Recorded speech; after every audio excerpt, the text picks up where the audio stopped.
The MLB trade deadline has finally passed, and I am here to tell you that it was a total dud for the San Francisco Giants, but also for the league as a whole. Yes, there were some big names traded, specifically Justin Verlander and Max Scherzer, but I don't think that the structure of those deals made any sense for the Giants. And for the Giants, they end up with really one major league player here, AJ Pollock, not the blockbuster that everyone was hoping for, but really that blockbuster wasn't out there to be had. You are Locked On Giants, your daily San Francisco Giants podcast, part of the Locked On Podcast Network, your team every day.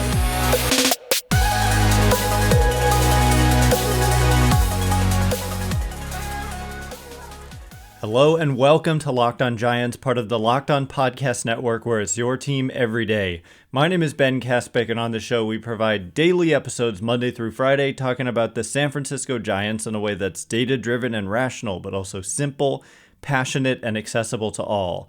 I'm a former contributor for the baseball statistics and analysis websites Beyond the Box Score and Rotographs. I've been podcasting about the Giants since 2015, and I'm a lifelong fan. Thank you for making Locked On Giants your first listen every day. We're free and available wherever you get podcasts, including YouTube. Check us out there if you have not already. And please hit that subscribe button, whether you're on YouTube or wherever you are. Download the GameTime app, create an account, and use code LOCKEDONMLB for $20 off your first purchase. Last minute tickets, lowest price guaranteed. And coming up on today's show, it is post-trade deadline talk. And I don't want to say there's not much to get into because there's a lot to get into, but we're not here talking about, the Giants got Justin Verlander and they got Tommy Edman, or maybe they got Eduardo Rodriguez. The last two guys there who I kind of pinpointed as my favorite targets for the Giants, Eduardo Rodriguez and Tommy Edman, they were not even traded. Now, for Rodriguez, that's a huge surprise because he is a free agent at the end of the year. Well, he's got this opt-out, but he's very likely to opt out with the way he's pitching. And he can't be given the qualifying offer, so the Tigers don't even have that option. So he very well could leave for nothing. So the fact that even he wasn't traded, although reportedly, by the way, he had a deal, the Tigers had a deal with the Dodgers for Eduardo Rodriguez, and Eduardo Rodriguez exercised his no-trade clause. He had a 10-team no-trade clause, and the Dodgers were on it, and he exercised it. So that might be the highlight of the trade deadline, that the Dodgers didn't get the guy that I wanted. And Edman, I always said it was unlikely that he would get dealt, and he wasn't dealt. So it'd be different for me if Rodriguez went to LA and Edman went somewhere else, and the Giants didn't get those guys. But the trade deadline was a dud. Don't let anybody really tell you otherwise. There were a couple of impact type players maybe moved when you talk about Max Scherzer and Justin Verlander, but both of those guys look like they're past their primes, and the teams that got them gave up a lot to get them. And man, I mean, those guys are 40 years old and showing signs of serious decline. And so I don't know. The trade deadline was a dud. But for the San Francisco Giants, the news came down last night that they had acquired outfielder AJ Pollock and utility player Mark Mathias. I got to make sure I have his page pulled up. I realize I didn't. But AJ Pollock, so he, at first glance, I was like, are you kidding me? This is the kind of move that the Giants are making right now. But I regret to inform myself, I didn't want this to be true, but the more I dug into the guy, the more I understand the fit. And let me start, sometimes people like me are accused of being non-human in my analysis. Not really with me, but, people who are into the numbers and whatever, you're like, there's often the argument, you're not focusing on the human element. Well, the human element exists here in that AJ Pollock, I didn't really know this, but it's just considered a great clubhouse guy, great, double plus clubhouse guy. And there are a lot of connections here with current Giants because Pollock played for LA from 2019 to 2021. And so that crosses over with Jock Peterson, of course, Ross Stripling. And I know I'm forgetting somebody from that, Alex Wood on those Dodgers teams. And also he played with Mitch Haniger for a little bit in Arizona. Pollock, very familiar with the National League West, very familiar with Oracle Park. He, came out and said, this is a quote courtesy of the beat reporters who talked to him today. It's a cool team. It's a cool fan base. I've admired this club for a long time, so I'm excited to be here. And he's going to be in the lineup tonight. He was on the IL with a hamstring issue, but he is supposedly going to be activated tonight. So there will have to be a corresponding move. Some have speculated that it would be Luis Matos, but I actually think it's more likely going to be Isan Diaz, who was called up yesterday with Mike Yastrzemski going on the injured list with another hamstring issue, and he's going to be out 2 to 3 weeks. So all the more reason they went out and got an outfielder in Pollock. And the thing about Pollock, one thing I really didn't realize, like when I think of him, I know that he's older. He's 35 and a half years old. And I just assume, like, broken down, can't run, can't really defend well anymore. But on the contrary, the dude has 89th percentile sprint speed still on the season. This is what I'm saying when I say the more I dug into it, the more I understood the fit and actually am kind of intrigued. So he runs really well. He has a really good throwing arm.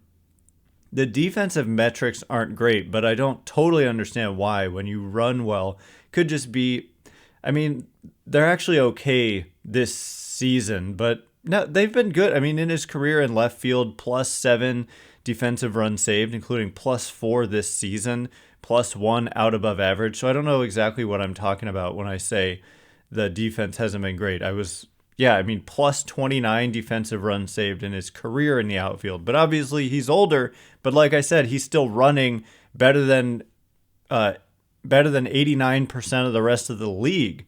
And so that's interesting. And also Pollock does. Okay, so before I just make it sound like it's all cherries and roses and gumdrops, he's struggled this year. In 49 games with the Mariners, he hit 173, 225 on base, 323 slugging, a 51 weighted runs created plus, and that's a huge reason why he comes out to negative -0.5 Fangraphs wins above replacement. Now, the good news is you can't fully judge a player in 49 games played. Last year wasn't great either, but in 2021, that was his last good year. He was really good. He had a 137 weighted runs created plus, hit 297, 355 on base, 536 slugging. So he's kind of more so known as a player who hits left-handed pitching, but in his career against right-handed pitching, and I know we kind of got to look at the more recent history because he's had a long career, but career against right-handed pitching, 107 weighted runs created plus, strikeout rate under 20%, 271 average, 329 on base, 443 slugging. Those are solid like career numbers, let alone against your, weak side of the platoon matchup. And against left-handed pitching in his career, even better. A 121 weighted runs created plus, a strikeout rate under 16%, 277 average, 327 on base, 511 slugging. But I think it is important with a guy who's older, especially, and who has a long career, to look at more recent history. So let's go back to 2019, 19, 20, 21, 22. We could go back to 2020, but 2020 was such a short year. I want to count 2019, whatever. That's what I'll do for now. I'm not cherry picking. I just chose that off the top of my head. But against left-handed pitching since 2019, Pollock has a 129 weighted runs created plus, 279 batting average, 327 on base, 532 slugging. It's a 252 isolated power. These are all great numbers. Strikeout rate of 18.4%. And lastly, against right-handed pitching since 2019, about league average. So that's kind of cooled down over the course of his career, hitting 252, 307 on base, 427 slugging, strikeout rate of just 20.7%. So he's not a guy who's going to strike out. And I think that helps the Giants, who have had their issues with strikeouts for sure this season. So like I said, I'm kind of disappointed that I'm only disappointed because I don't want to come across as someone who just likes every move. But, they gave up nothing, essentially. I didn't even say that yet. Coming up in just a minute, we're going to tell you what the Giants gave up, which was next to nothing. And we're also going to discuss why the Giants didn't upgrade their pitching at this trade deadline. It was so long a topic of conversation, but they ultimately didn't do it. Why didn't they do it? And where do things stand now? We'll get into it in just a minute. And before we do, this episode is brought to you by GameTime. Buying tickets to your favorite event shouldn't have to be a stressful event in and of itself. Whether you're going to an upcoming Giants game or checking out a concert or going to a play, buying tickets shouldn't have to be stressful. And for me, when I'm going to a new venue, one of the most critical things to me is oftentimes with previous websites, I'm not able to see what does the view look like from the seat, especially in baseball. There's different tiers and levels. How high is this section? It doesn't show you in a 2D map the view from the seat. Like, how high up are you, for example? Is there an obstruction in your way? With GameTime, those fears are put to rest because you get images of seat views. And another thing that always stresses me out, but doesn't anymore with GameTime, is the GameTime guarantee, which means you'll always get the best price. If you find tickets in the same section at row for less, GameTime will credit you 110% of the difference. So snag the tickets without the stress with GameTime. Download the GameTime app, create an account, and use code LOCKEDONMLB for $20 off your first purchase. Terms apply. Again, create an account and redeem code LOCKEDONMLB for $20 off. Download GameTime today. Last minute tickets, lowest price guaranteed. All right, as promised, we're going to get into what did the Giants give up? I didn't even mention that. For AJ Pollock, it's not a major move, but as I kind of outlined there are things to be excited about, especially given the state of the team right now. I'll explain what I mean by that as well.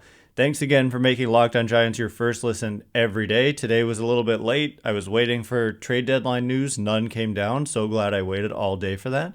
But yeah, the Giants play the D-backs tonight after a disappointing loss last night. Really disappointing. Zach Gallen, a tough customer on the mound for Arizona. And you can catch every pitch of the Giants' hometown broadcast with SiriusXM on the SXM app. Search Giants. So, a lot to get into here. What did the Giants give up for AJ Pollock? Also, Mark Mathias, who was optioned to AAA, and he's a utility player with 189 plate appearances in his major league career, in which he's had an above average weighted runs created plus, and he plays multiple positions. So they like him too. But what did they give up? They gave up cash or a player to be named later. That's the trade. And so we won't know. Sometimes the player to be named later can be decent, but the fact that it's cash or a player to be named later suggests to me that the Giants aren't giving up much here for Pollock, which also does speak to the limited value of an AJ Pollock. But the Giants, I don't know how much cash the Giants are taking on in this deal. Pollock is on a 1-year, $7 million deal that's 2/3 already paid for. And also the Mariners are sending cash in the deal, which is really odd because the Giants might be sending cash in return. I don't know. It's a weird-ish trade, but all the Giants connections, the fact that Mike Yastrzemski goes on the injured list, the fact that the Giants have had so many times, it's not just like, oh, you can't have lefties facing lefties. I don't believe that. It's like when you have, though, platoon-type lefties like Jock Peterson, who has a whole career's worth of data saying he really doesn't hit lefties well. And really, honestly, if you talk about, oh, just watch the game, do it with your eyes, not a spreadsheet. Watch Jock Peterson have an at-bat against a lefty. He tells you with his swings, with his body language, with his many bunt attempts, he's not even comfortable in the box against a left-handed pitcher. So it's no surprise he's not comfortable against a lefty. And so having another righty right now, especially when you lose Mike Yastrzemski, who's a lefty, so maybe not especially, but they've had a lot of left-on-left exposure in their lineup lately. and adding another right-handed hitter like Pollock, and especially one who's dangerous. He has not done well this year against left-handed pitching, but I would just bank on that he's a threat anytime he comes up there against a lefty. You look at Kike Hernandez and Ahmed Rosario, two guys who were traded to the Dodgers this deadline. Similar story. Kike Hernandez has been terrible, and yet the Dodgers went out and traded for him anyway. And yeah, so I guess now that that's been discussed, let's turn our attention to the pitching. Why didn't the Giants address their pitching? And so I've received a lot of questions about this already on Twitter. I've got a million responses because there are a million different questions. One of the common questions or statements is like, what is going on? The Giants only have 2 starters. And my response to that is that they actually have 7 guys who could be starters and or have been starters in the recent past, including like this year at times. And so it's not like they just absolutely don't have that kind of pitcher.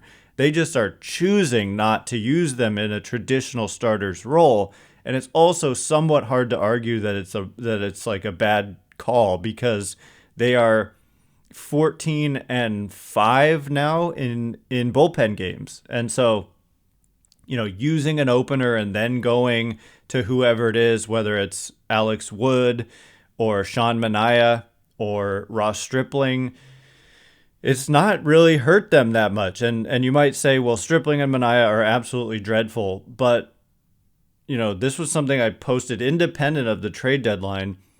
Remember that outing in Minnesota when Sean Manaea, to me, it was like the first outing that he had where he really showed what he could be in that kind of bullpen long relief role. It was in Minnesota in May. I forget exactly the date, but he went 3 1/3 or 3 2/3 or 3. I forget exactly again, but he struck out 8. I know that. And since that day, guess who's number 1 in all of Major League Baseball in fielding independent pitching, minimum 40 innings. So that's going to include like all starting pitchers and any relievers like Manaea who have reached 40 innings. Well, I think you probably can guess, number 1 in fielding independent pitching since that date, which spans, it was multiple months ago. We're not just talking about, 2 weeks. We're talking June, July, at least 2 months. And I forget the exact date, but 2+ months. He's number 1 in fielding independent pitching. A lot of that is home run related. He's the only guy with at least 40 innings who hasn't allowed a homer, and homers are a big part of fielding independent pitching. And so that would change if he gave up a homer or 2 or more, but however, he's 12th in strikeout rate among all those qualified pitchers. I think there are like 137 pitchers who have at least 40 innings since that date, and he's 12th highest in strikeout rate. He's also 12th best in strikeout rate minus walk rate, which is like a really key and predictive metric. And so Sean Manaea, he was great the other day against the Red Sox. I'm not sitting here saying, therefore, they didn't need to do a darn thing and Sean Manaea is going to lead them to a World Series title. But I am saying, like, that stuff matters, and he's actually low-key got some real tools and ingredients there that he's putting on display out of the pen. Command has been an issue at times, except it's not so bad. If you look at the walk rate over that span, it's not like it's super high. If the strikeout rate's like 29% and the strikeout minus walk rate was like 22 point something percent. So I think his walk rate is like 6 point something percent during that span, which is not high at all. So he's been effective. And so he's been able to give you length in a non-traditional role. And also Ross Stripling has been much better since coming off the injured list over the last month or so, or whenever exactly it was that he came off the IL. He's been pitching much better. And they also brought Tristan Beck back onto the roster, and he's been pitching well all year.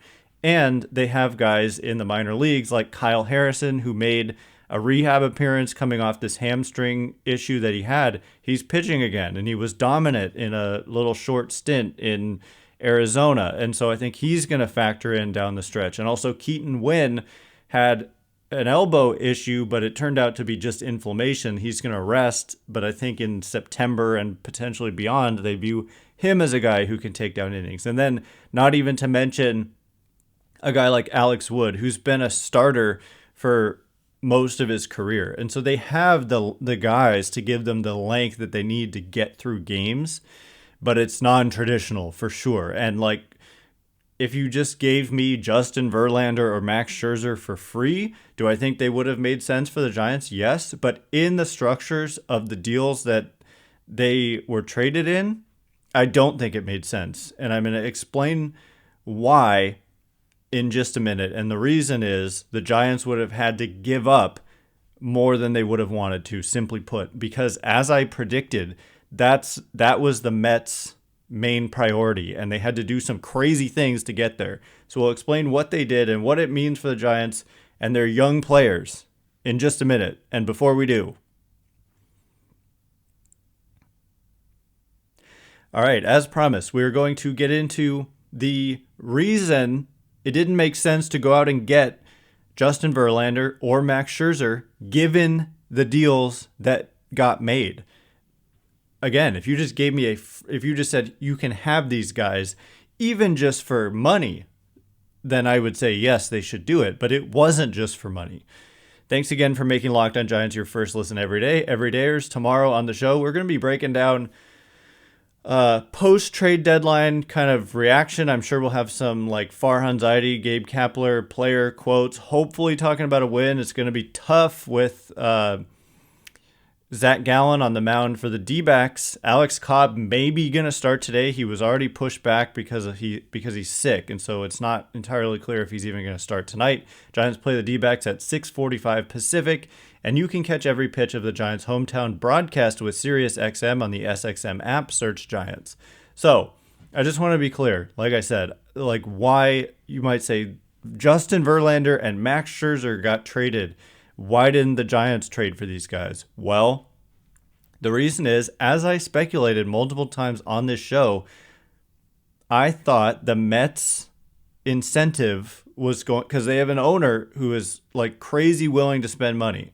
And so they weren't looking to just like shed payroll here. What their clear incentive was based on the deals that got made, they wanted to pay as much as they could to get the best possible prospect return that they could. And so they ended up paying huge portions of the remaining salaries of each of those two players, Scherzer and Verlander, like huge portions. They're paying the majority of the salaries, and they're paid hefty salaries, like $43.3 million a year, which is like the most anybody's making in the sport. They're both making that for this year and next year, and they're like 40 years old and showing signs of decline.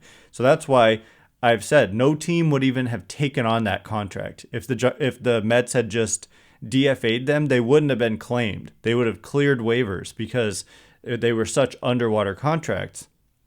So, in fact, the Mets did what they probably should have done, what was best for their organization.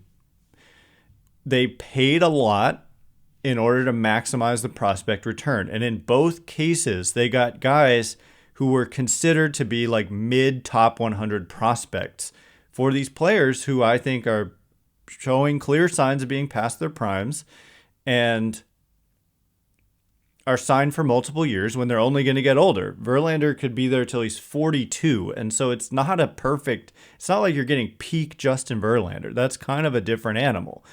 You're getting 42-year-old Justin Verlander. And so in a vacuum, like if you're just talking about the player, yeah, I want the player. But if you're talking about you've got to give up a mid top 100 prospect, guys who have fallen into that category for the Giants recently, it depends on the publication that you're looking at, but Marco Luciano by Fangraphs, they have him at like number 77. So according to Fangraphs publications, the Mets got more than a Marco Luciano level player for each of Scherzer and Verlander.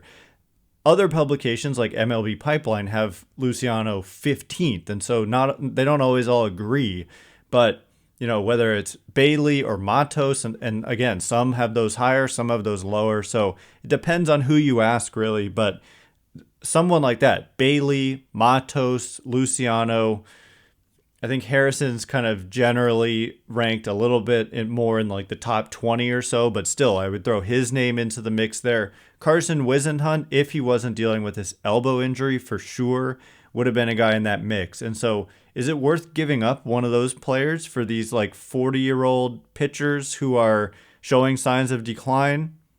I don't think so. I don't think that's the position the Giants are in. I think they're just better off holding on to the guys they have.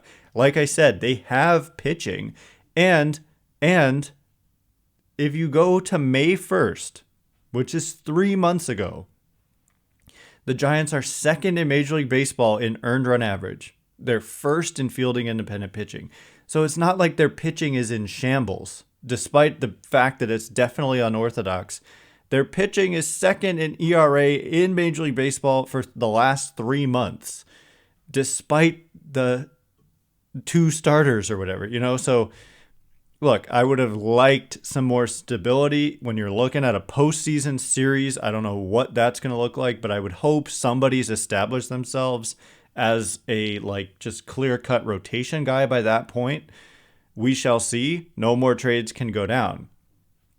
But I do think ultimately the quiet deadline for the Giants does speak to their confidence and belief in and commitment to a lot of their young players, because this means think of all the talk about middle infield depth and all that. Yeah, they got this Mathias guy, but I think that this means you're going to get an extended look at a Marco Luciano.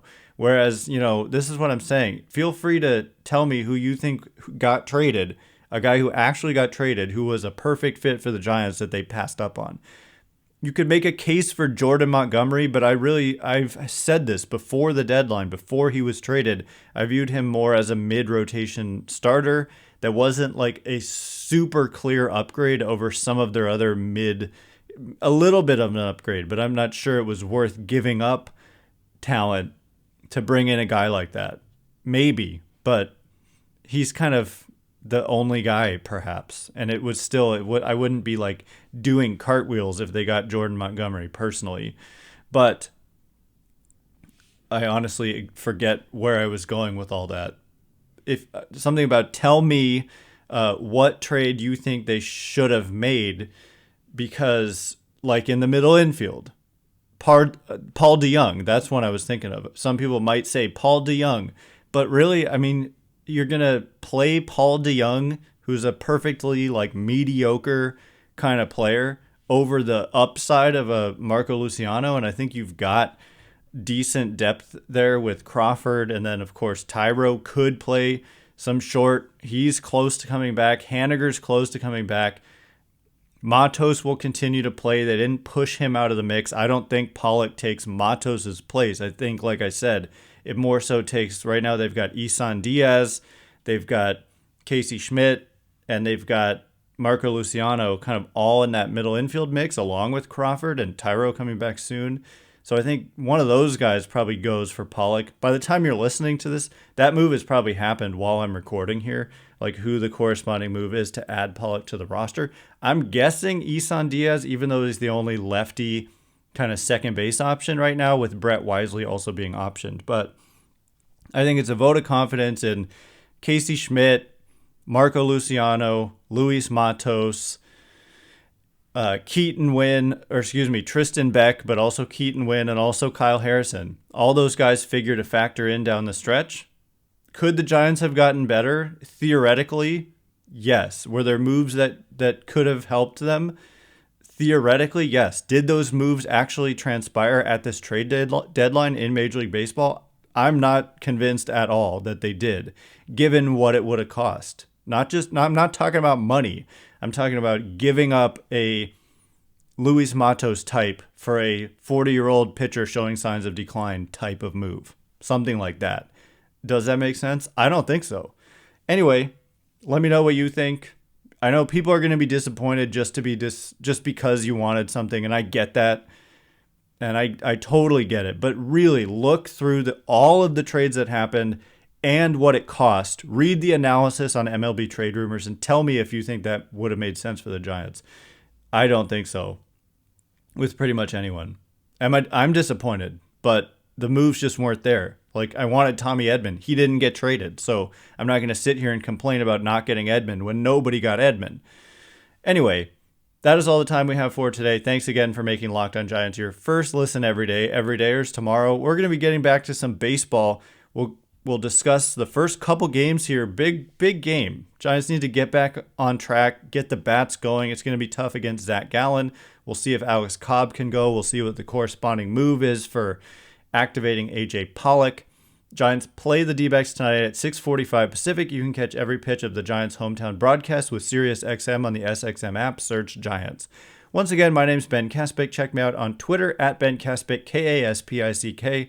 If you like this show, please consider rating it or leaving a review. It helps me out a lot, so thank you in advance.